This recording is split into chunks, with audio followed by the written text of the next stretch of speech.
Hello friends, welcome back to my channel. இன்னைக்கு நம்ம கிச்சன்ல ரெஸ்டாரன்ட் ஸ்டைல்ல வெஜ் நூடுல்ஸ் எப்படி பண்ணலாம்னு பார்க்கலாம். ரொம்ப சிம்பிள் அண்ட் ஈஸி மெத்தட்ல.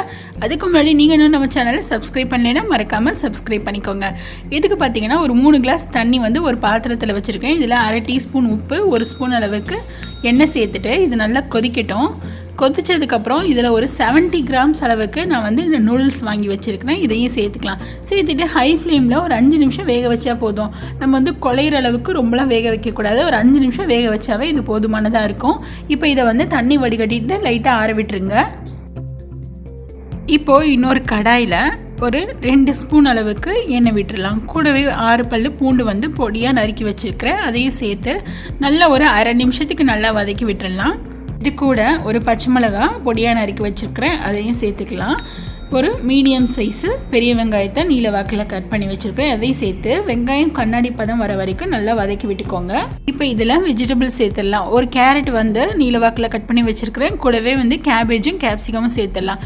வெஜிடபிள்ஸ்லாம் ரொம்பவும் வதங்கக்கூடாது. ஜஸ்ட் வந்து ஒரு 50% வந்து வதங்கினா போதும். அப்போ தான் க்ரன்ச்சியாக இருக்கும் நம்மளுக்கு சாப்பிடும்போது. இது கூட 1/2 டீஸ்பூன் அளவுக்கு உப்பு சேர்த்து நல்லா கலந்து விட்டுறலாம். இப்போ இதில் சாஸ் சேர்த்துடலாம். நான் வந்து சோயா சாஸ் பார்த்திங்கன்னா 1 டீஸ்பூன் அளவுக்கு சேர்த்துக்கிறேன்.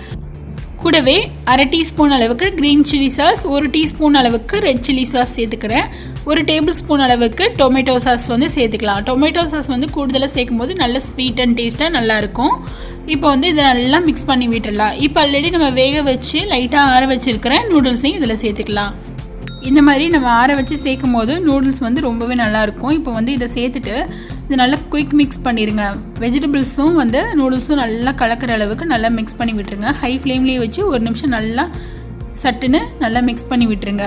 வெஜிடபிள்ஸ்லாம் வந்து கொஞ்சம் க்ரன்ச்சியாக இருந்தால் தான் நூடுல்ஸ்லாம் சாப்பிடும்போது நல்லாயிருக்கும். இதில் வந்து 1/2 டீஸ்பூன் அளவுக்கு பொடிச்சு வச்சுருக்கிற மிளகை வந்து சேர்த்துக்கிட்டு நல்லா மிக்ஸ் பண்ணி விட்டுட்டு சர்வ் பண்ணிக்கலாம்.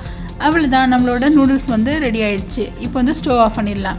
ரெஸ்டாரண்ட் ஸ்டைலில் நூடுல்ஸ் வந்து வீட்டிலே ரொம்ப ஈஸியாக எப்படி பண்ணலான்னு பார்த்தோம். இந்த வீடியோ பிடிச்சிருந்துச்சுன்னா லைக் பண்ணுங்கள், ஷேர் பண்ணுங்கள். மறக்காமல் நம்ம சேனலில் ஃபஸ்ட் டைம் பார்க்குறீங்கன்னா நம்ம சேனலை சப்ஸ்கிரைப் பண்ணி கூடவே பெல் ஐக்கானை கிளிக் பண்ணுங்கள். அப்போ தான் உடனுக்குடனே நோட்டிஃபிகேஷன்ஸ் வரும். தேங்க்யூ.